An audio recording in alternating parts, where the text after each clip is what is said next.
ಬದುಕಬೇಕು, ಹ್ಯಾಂಗ ದಾರಿಗೆ ದೀಪ ಆಗಬೇಕು ಅನ್ನೋದು ಗುರುವಿನಿಂದ ಮಾತ್ರ ಸಾಧ್ಯ ಆಗುತ್ತದ ಬಂಧುಗಳೇ. ಹೌದಲ್ರಿ ಗುರುಜಿಯವರ?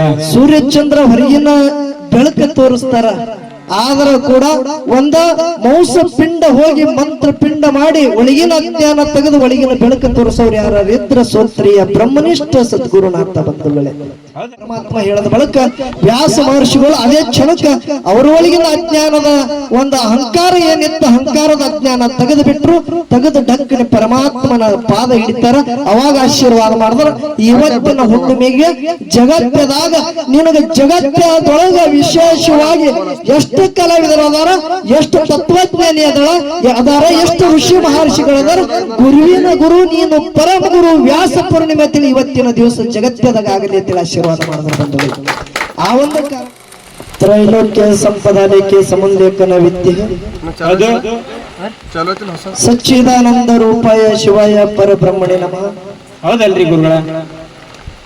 ವೇದಾಂತ ತತ್ವವನ್ನು ಅತ್ಯಂತ ಬೋಧಿಸಿದ ಸಿದ್ಧ ಶ್ರೀ ಗುರು ನಿನಗಾರು ಸರಿ ಉಂಟು. ಈ ಬದ್ಧನಿಗೆ ನೀನು ಬುದ್ಧಿ ಕೊಟ್ಟು ಕರುಣಿಸು ತಂದೆ ಸದ್ಗುರುನಾಥ. ಹೌದಲ್ರಿಪ್ಪ? ಪ್ರಾತಸ್ಮರಣೀಯ ಗುರುಗಳಾದಂತ ಕವಿ ತಿಲಕಮಣಿ ಗಾನ ಕೋಗಿಲೆ ಸಿದ್ಧರತ್ನ ಶಾಪಾನುಗ್ರ ಸಮರ್ಥ ಉಳಿತಿರ್ತಕ್ಕಂಥ ಲಿಂಗೈಕ್ಯ ಪರಮ ಪೂಜ್ಯ ಸೋತ್ರಿ ಬ್ರಹ್ಮನಿಷ್ಠ ದಯಾಳು ಸದ್ಗುರು ಸಿದ್ಧರತ್ನ ಮನಿಮಿ ಮದಗುಂಡೇಶ್ವರಪ್ಪಂಗಳ ದಿವ್ಯ ಚರಣಕ್ಕೆ ಕೂಡ ಅನಂತನಂತ ಕೋಟಿ ಭಕ್ತಿಯಿಂದ ವಂದನೆಗಳನ್ನ ಸಲ್ಲಿಸುತ್ತ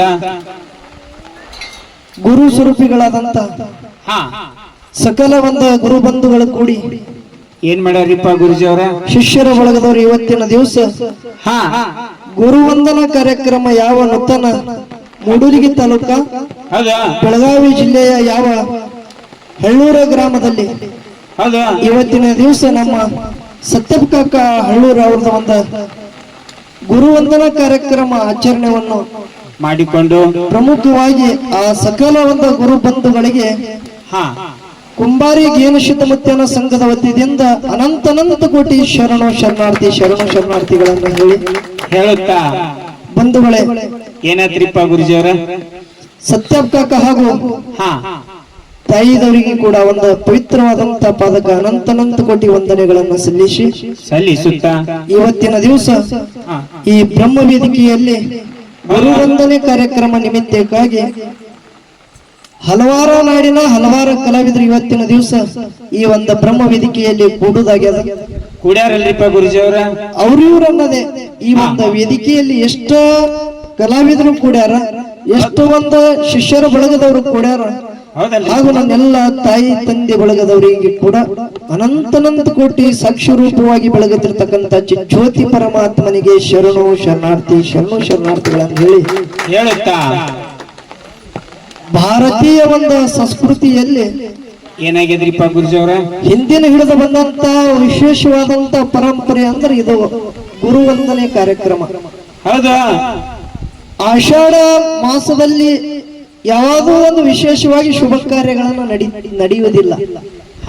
ಆದರೂ ಕೂಡ ಗುರು ಶಿಷ್ಯರ ಬಾಂಧವ್ಯ ಅಂತೇಳಿ ಮಹಾತ್ಮರ ಇವತ್ತಿನ ದಿವಸಕ್ಕ ಗುರುವಂದನ ಗುರು ಪೂರ್ಣಿಮಾ ಕಾರ್ಯಕ್ರಮ ಇವತ್ತಿನ ಏನ ಹುಣ್ಣಿಮೆ ಅದ, ಇದು ಗುರುವಿನ ಹುಣ್ಣಿಮೆ ಅಂತೇಳಿ ವಿಶೇಷವಾಗಿ ಈ ದಿನಕ್ಕೆ ಇಟ್ಟಾರ ಅಂದ್ರೆ ಅದು ನಮ್ಮದು ಬಹುಜನ್ಮದ ಪುಣ್ಯ ಅದ. ಹೌದಲ್ರಿಪ್ಪ ಗುರುಜಿಯವರ? ಈ ಗುರು ಪೂರ್ಣಿಮೆ ಇದಕ್ಕೆ ಇನ್ನೊಂದು ಹೆಸರು ಕರೀತಾರೆ ವ್ಯಾಸ ಪೂರ್ಣಿಮೆ ಅಂತ ಹೇಳಿ. ಇವತ್ತಿನ ದಿವಸಕ್ಕ ಗುರು ಪೂರ್ಣಿಮೆ ಅಂತ ಹೇಳಿ ಕರೀತಾರಲ್ಲ, ಇದಕ್ಕ ವ್ಯಾಸ ಪೂರ್ಣಿಮೆ ಅಂತ ಹೇಳಿ ಕರೀತಾರ. ಯಾಕ? ಮಾತೃ ದೇವೋಭವ, ಪಿತೃ ದೇವೋಭವ, ಆಚಾರ್ಯ ದೇವೋಭವ ಅಂತ ಹೇಳಿ ಕರೀತಾರ. ಹೌದಲ್ರಿಪ್ಪ ಗುರುಜಿಯವರ?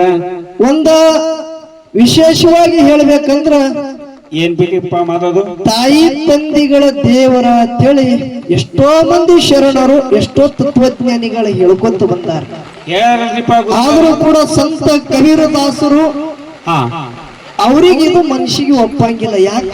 ಯಾಕ್ರಿಪ್ಪ? ತಾಯಿ ತಂದೆಗಳ ದೇವರ ಸಮಾನ ತಿಳ್ಕರದವ್ರ ಅವರು, ದೇವರಲ್ಲ. ಆದರೂ ದೇವರಲ್ಲ ತಿಳಿ ಕಬೀರದಾಸರು ಹೇಳ್ತಾರೆ ಇದು ಮಾತ್ರ.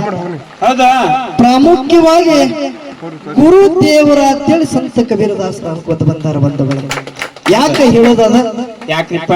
ತಾಯಿ ತಂದಿಗಳ ಪುಣ್ಯ ಉದರದಿಂದ ಜನ್ಮ ತಾಳಿದಂತ ಆ ಶಿಶುವನ್ನ, ರಕ್ತ ಮಾಂಸ ಉಂಡದಿಂದ ತಯಾರಾದಂತ ಶಿಶುವನ್ನ ಆ ತಾಯಿ ಮಾತು ಕಲಿಸಿದ್ರ ಈ ಜಗತ್ತದಾಗ ನಾವು ಹ್ಯಾಂಗ ನಡಿಬೇಕು, ಹ್ಯಾಂಗ ಬದುಕಬೇಕು, ಹ್ಯಾಂಗ ದಾರಿಗೆ ದೀಪ ಆಗಬೇಕು ಅನ್ನೋದು ಗುರುವಿನಿಂದ ಮಾತ್ರ ಸಾಧ್ಯ ಆಗುತ್ತದೆ ಬಂಧುಗಳೇ. ಹೌದಲ್ರಿ ಗುರುಜಿ ಅವರ? ಸೂರ್ಯಚಂದ್ರ ಹೊರಗಿನ ಬೆಳಕು ತೋರಿಸ್ತಾರ, ಆದರೂ ಕೂಡ ಒಂದ ಮಾಂಸ ಪಿಂಡ ಹೋಗಿ ಮಂತ್ರ ಪಿಂಡ ಮಾಡಿ ಒಳಗಿನ ಅಜ್ಞಾನ ತೆಗೆದು ಒಳಗಿನ ಬೆಳಕು ತೋರಿಸೋರು ಯಾರು ಇದ್ರ ಸೋತ್ರಿಯ ಬ್ರಹ್ಮನಿಷ್ಠ ಸದ್ಗುರುನಾಥ ಬಂಧುಗಳೇ. ಹೌದಲ್ರಿ ಗುರುಜಿ ಅವರ? ಇದಕ್ಕೆ ವ್ಯಾಸ ಪೂರ್ಣಿಮೆಯ ತಿಳಿ ಯಾಕಂದ್ರು? ಯಾಕಂದ್ರಿಪ್ಪ ಗುರುಜಿ ಅವರ? ಶ್ರೀಮನ್ ವ್ಯಾಸ ಮಹರ್ಷಿಗಳು ಹಾ ಹಾ ಸ್ವಂತ ರಚಿಸಿದಂತ ಒಂದ ಭಗವತ ಸ್ವಂತ ರಚಿಸಿದಂತ ಒಂದ 4 ವೇದಗಳನ್ನ ವಿಂಗಡಣೆ ಮಾಡುವುದಕ್ಕಾಗಿ ಅವರಿಗೆ ವ್ಯಾಸರು ತಿಳಿ ಕರೆದಾರ, ವೇದ ವ್ಯಾಸರು ತಿಳಿ ಕರೆದಾರ. ಹೌದಲ್ರಿಪ್ಪ? 18 ಪುರಾಣಗಳನ್ನ ಸ್ವಂತ ರಚಿಸಿದಂತ, ಅಷ್ಟೇ ಅಲ್ಲ ಒಂದು ಮಹಾಭಾರತಕ್ಕ ಏನ ತಿಳಿ ಕರೆದಾರ ಅಂದ್ರ ಪಂಚಮ ವೇದ ತಿಳಿ ಕರೆದಾರ. ಅದು ಕೂಡ ಶ್ರೀಮನ್ ವ್ಯಾಸ ಮಹರ್ಷಿಗಳು ನಿರ್ಮಾಣ ಮಾಡದಂತವ್ರು. ಹೌದಲ್ರಿಪ್ಪ? ಒಂದು ದಿವಸ ವ್ಯಾಸ ಮಹರ್ಷಿಗಳು ತಮ್ಮ ಕುಟೀರದೊಳಗೆ ಕೂತಾಗ ವ್ಯಾಸರು ಭೇಟಿಯಾಗಿ ಶ್ರೀಮನ್ ನಾರದ ಮಹರ್ಷಿಗಳು ಭೇಟಿಗೆ ಬಂದಾಗ ಅವಾಗ ಆ ನಾರದ ಮಹರ್ಷಿಗಳಿಗೆ ಅತಿಥಿ ಸತ್ಕಾರ ಮಾಡ್ಲಿಲ್ಲ, ಬಾ ಅಂತೂ ಕರೀಲಿಲ್ಲ. ಅವಾಗ ವ್ಯಾಸ ಮಹರ್ಷಿಗಳ ತಿಳ್ಕೊಂಡ್ರು, ಯಾರು ನಾರದ ಮಹರ್ಷಿಗಳು ವ್ಯಾಸರದ ಒಳಗಿನ ಮಾತ ತಿಳ್ಕೊಂಡ್ರು. ವ್ಯಾಸರಿಗೆ ನಾರದ ಮಹರ್ಷಿಗಳು ಹೇಳ್ತಾರ, ಏನಪ್ಪ ನೀನು 4 ವೇದಗಳನ್ನ ವಿಂಗಡಣೆ ಮಾಡಿದಂತವ್ ಇದ್ದಿ, 18 ಪುರಾಣಗಳನ್ನ ಒಂದು ಬರೆದಂತ ಖ್ಯಾತ ಒಳ್ಳೆ ಅಭಿಲಾಷೆ ಉಳ್ಳುವಂತ ತತ್ವಜ್ಞಾನಿಗಳು, ಅಷ್ಟೇ ಅಲ್ಲ ಮಹಾಭಾರತ ರಚಿಸಿದಂತ ನೀ ಬರುದು ದಣವಾಗಿದಿ, ಒಂದೇ ಜಾಗಿಗೆ ಕೂಡಬೇಡ, ಜಗತ್ತ ಸಂಚಾರವನ್ನ ಮಾಡಿ ಎಲ್ಲರಿಗೆ ಜ್ಞಾನವನ್ನ ಬೀರು ಅಂತೇಳಿ ಯಾರು ನಾರದ ಮಹರ್ಷಿಗಳು ವ್ಯಾಸರಿಗೆ ಹೇಳಿದ್ರು. ಅವಾಗ ವ್ಯಾಸ ಮಹರ್ಷಿಗಳು ನಾರದನ ಒಂದು ಮಾತು ಕೇಳಿ ಜಗತ್ತ ಸಂಚಾರ ಮಾಡುವಾಗ ವ್ಯಾಸರಿಗೆ ಯಾರು ಬಾ ಅಂತ ಕರೀಲಿಲ್ಲ, ವ್ಯಾಸರಿಗೆ ಯಾರು ಅತಿಥಿ ಸತ್ಕಾರ ಮಾಡಲಿಲ್ಲ. ಶಿಟ್ಟಿಗೆ ಬರ್ಲಗತ್ರು. ಯಾಕ? ವ್ಯಾಸ ಋಷಿಯಲ್ಲಿ ಸ್ವಲ್ಪ ಸೂಕ್ಷ್ಮ ಅಹಂಕಾರ ಬಂದಿತ್ತು. ಹಳ್ಳಿ ಏನ್ ಮಾಡಿದ್ರು, ಅವರು ಅಲ್ಲಿಂದ ಕಾಶಿಗೆ ಹೋದ ಬಳಿಕ ಕಾಶಿ ಒಳಗೂ ಕೂಡ ಯಾರು ವ್ಯಾಸ ಮಹರ್ಷಿಗಳಿಗೆ ಬಾ ಅಂತ ಕರೀಲಿಲ್ಲ.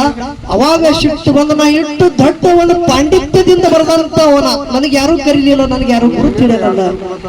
ಶಿಟ್ಟಿಗೆ ಬಂದ ಬಳಿಕ ಒಬ್ಬಕ್ಕಿ ತುಂಬಿದ ಗರ್ಭಿಣಿ ಹೆಣ್ಮಗಳು ವ್ಯಾಸರಿಗೆ ತಳ, ಯಪ್ಪ ಮಹಾಭಾರತ ಉಪನಿಷತ್ ವೇದಗಳನ್ನ ವಿಂಗಡಣೆ ಮಾಡಿದಂತ ತತ್ವಜ್ಞಾನಿಗಳ ನೀವು ಅಂತ ಒಂದು ಸಮರ್ಥವುಳ್ಳವರಿದ್ದೀರಿ, ನಮ್ಮ ಮನಿ ಒಳಗ ಅತಿಥಿ ಭೋಜನ ನೀವು ಸ್ವೀಕಾರ ಮಾಡಬೇಕಂತೇಳಿ ತುಂಬಿದ ಗರ್ಭಿಣಿ ಹೆಣ್ಮಗಳು ಆ ವ್ಯಾಸ ಮಹರ್ಷಿಗೆ ಮತ್ತು ಅವರೆಲ್ಲರ ಶಿಷ್ಯ ಬಳಗದವರಿಗೆ ಒಯ್ದು ಬಡತಾನದ ಹೆಣ್ಮಗಳು ಏನ್ ಮಾಡ್ತಾಳಂದ್ರ ಬಾಳಿಯಲ್ಲಿ ಹಾಶಿ ವ್ಯಾಸ ಮಹರ್ಷಿ ಮುಂದೆ ಎಲ್ಲರ ಮುಂದೆ ಇಟ್ಟು ಕೈ ಜೋಡಿಸಿದ ಬಳಿಕ ಆ ಮುಷ್ಟಾನ ಭೋಜನ ತನ್ನಿನ ತಾನೇ ತಯಾರಾಗುತ್ತಿತ್ತು. ಏನು ಅನ್ನ ನೀಡಲಾರ್ದೆ ಆ ಒಂದು ಬಾಳಿ ಎಲಿ ಮ್ಯಾಗ ತಯಾರಾದಂತ ಅನ್ನದಂದ್ರ ಇವಳು ಯಾರೋ ವಿಶೇಷವಾದಂತ ಹೆಣ್ಮಗಳಿದ್ದಿರ್ಬೇಕಂತೇಳಿ ವ್ಯಾಸರ ಅಂದ ಬಳಿಕ ಅವಳು ತುಂಬಿದ ಗರ್ಭಿಣಿ ಹೆಣ್ಮಗಳು ಯಾರು ಇಲ್ಲ, ಸಾಕ್ಷಾತ್ ಅನ್ನಪೂರ್ಣೇಶ್ವರಿ ಪ್ರಗಟ ಆದಳು ಬಂಧುಗಳೇ.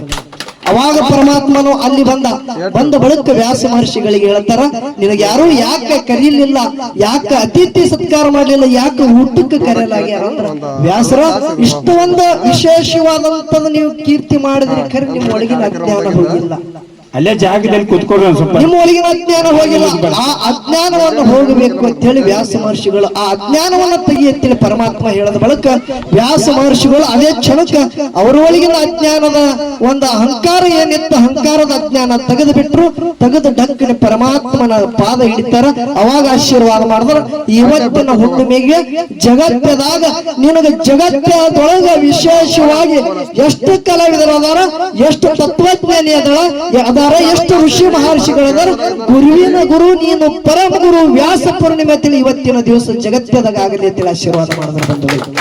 ಆ ಒಂದು ಕಾರಣಕ್ಕಾಗಿ ನಾವು ನೀವೆಲ್ಲರೂ ತಮ್ಮ ಒಂದು ಗುರು ಬಂಧುಗಳು ಕೂಡಿ ಆ ಗುರುನಾಥನ ಒಂದು ವಿಶೇಷವಾಗಿ ಶಿಷ್ಯ ಗುರುವಿನ ಮ್ಯಾಗಿಟ್ಟಿದ ಪ್ರೇಮ ಹಾಗೂ ಗುರು ಶಿಷ್ಯನ ಮ್ಯಾಗಿಟ್ಟಿದ ಪ್ರೇಮದ ಬಾಂಧವ್ಯದ ಸಂಕೇತ ಏನರಿತ್ರದು ಗುರು ಪೂರ್ಣಿಮಾ ಗುರುವಂದನ ಕಾರ್ಯಕ್ರಮ ಬಹಳ ವಿಶೇಷವಾಗಿ ನಮಗೆ ಆನಂದ ಇತ್ತು. ನೀವೆಲ್ಲ ಇವತ್ತ ನಮಗ ಅಲ್ಲಿ ಹಿಡಿದು ಒಂದು ಮಹಾರಾಷ್ಟ್ರ ರಾಜ್ಯ ಸೋಲಾಪುರ ಜಿಲ್ಲಾ ದಕ್ಷಿಣ ಸೋಲಾಪುರ ತಾಲೂಕ ಕುಂಬಾರಿ ಗ್ರಾಮದಿಂದ ಯಾವ ಅಳಗಿ ಗ್ರಾಮದಿಂದ ನಾವು ಬಂದಿದ್ದೇವೆ ಅದೇ ತರವಾಗಿ ಸಾಂಗ್ಲಿ ಜಿಲ್ಲಾ ಜತ್ತ ತಾಲೂಕ ಉಟಗಿ ಗ್ರಾಮದ ಆತ್ಮೀಯ ಸ್ನೇಹಿತ ನಮ್ಮ ರಾಹುಲ್ ಮಾಸ್ತರ್ ಆಗಲಿ, ಅದೇ ನಮ್ಮ ಯಾವ ಮಂಗಸುಳಿ ಗ್ರಾಮದ ಅಜಿತ್ ಮಾಸ್ತರ್ ಆಗಲಿ, ಹಾಗೂ ನಮ್ಮ ಆತ್ಮೀಯ ಸ್ನೇಹಿತರಾದಂತ ಕೆಂಪವಾಡ ಗ್ರಾಮದ ಮಲಗಾರ ಸಿದ್ದೇಶ್ವರ ಧ್ವನಿನ ಕಲಾಗಾಯನ ಸಂಘದ ಖ್ಯಾತ ಸಂಭಾಷಣೆಕಾರರು ಗುರು ಮಾಸ್ತರ್ ಆಗಲಿ, ಯೂಟ್ಯೂಬ್ ಚಾನಲ್ ಖ್ಯಾತ ಮಾಲಕರಾದಂತ ಹಾಗೂ ಬೀರೇಶ್ವರ ಮೆಡಿಕಲ್ ಸ್ಟೋರ್ಸ್ ಮಾಲಕರಾದಂತ ನಮ್ಮ ಆತ್ಮೀಯ ಸ್ನೇಹಿತ ಉದಯ್ ಬನ್ನಿ ಅವರಾಗಲಿ, ಹಾಗೂ ಸಕಲ ಒಂದು ಗುರು ಪರಂಪರೆಯ ಗುರು ಬಂಧುಗಳು ಇವತ್ತಿ ಕೂಡಿರಿ. ತಮಗೆಲ್ಲರಿಗೆ ಆ ಗುರುವಂದನೆಯ ನಿಮಿತ್ತಕ್ಕಾಗಿ ತಮ್ಮೆಲ್ಲರಿಗೆ ಕೂಡ ಅನಂತ ಕೋಟಿ ವಂದನೆಗಳನ್ನ ಹೇಳಿ ನಾನು ಎರಡು ಮಾತಿಗೆ ವಿರಾಮ ಕೊಡ್ತೇನೆ. ಓಂ ಮಸ್ತು.